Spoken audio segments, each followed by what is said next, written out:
is a light that casts away darkness. It finds its way into every heart. Pour forth your soul like water flows to sea. Then we will be all we're meant to be. Shalom, I am Rabbi Shaul Praver. You're watching Rabbi Rock. Last time you heard a very riveting interview with Binyamin Tsedaka, a true Samaritan, and we spoke about many important issues about his people, about the political climate of the region and the challenges, the history of the ancient Israelites. And today we're going to get into the actual scriptural chanting and how they differ from our own here in the American Jewish community. And I welcome once again Binyamin Tsedaka. Thank you. Thank you.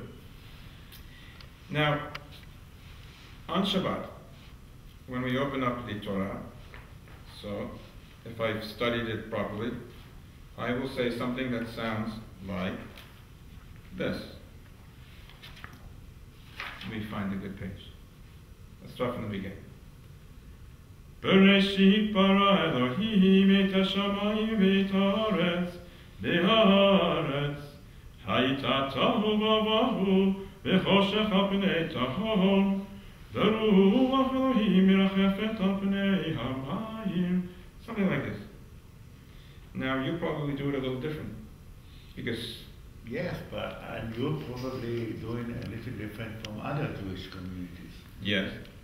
Okay, so this is not only different melody between Samaritan and Jews, but among the Jews there are different melodies too. Yes. But you So have a different kind of a pronunciation. Okay, so now we are speaking about the original melody, because scholars found the Samaritan music as the most ancient music in existence, and it has no similarity with any music in existence. But I have to forward the attention of the audience to the fact that the Samaritan version of the Torah is different from the Jewish version of the Torah. Yes. And there are like 6,000 differentiation between the two versions. We are speaking about the same Torah, Yes. but 60% of the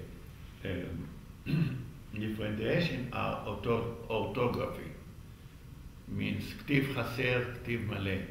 If you use the vowels, I mean characters as vowels like aleph, hey, vav, yud, or you don't use them in the word.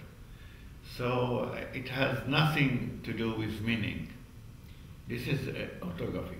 40% of the differentiation are significant. And they are, it means there are passages that they are in the Samaritan Torah and they are not in the Jewish Torah, and vice versa. And fortunately, we found that in the Dead Sea Scrolls, in cave number 4 in Qumran, they found scrolls that not only written in ancient Hebrew, but also identical with the Samaritan version, although they were written by Jews.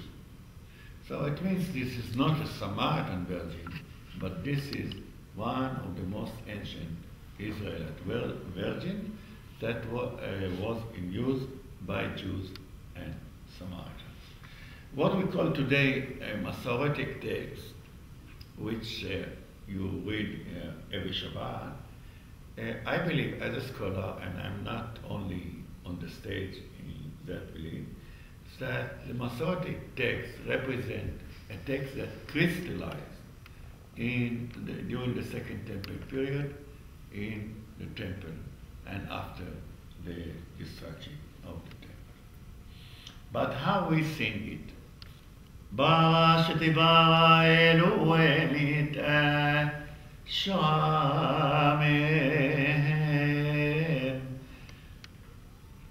with the Ares Vareseyata Teu Ibeu Washek Alifani Tum Elohim Emraefat Alifani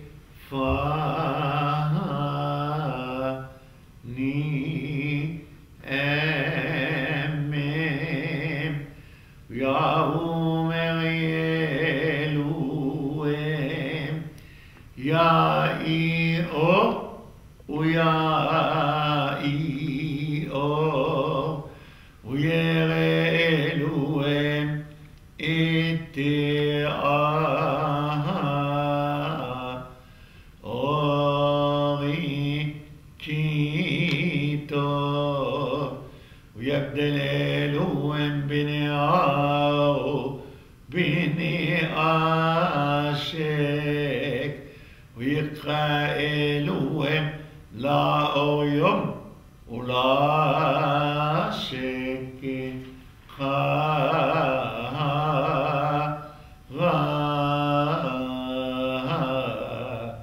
Li Ilain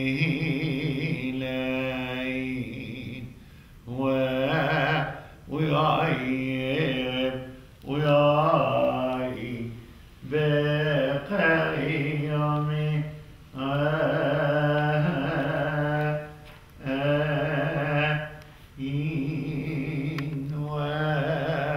For the last 5 years, I'm working with my friend Sharon Dufour from Brighton, Michigan. I'm working for the first translation into English of the Samaritan version in order to open the world to our virgin. And from 2008, it will be in the internet by Logos, Logos, which is an internet company for multilingual Bible languages.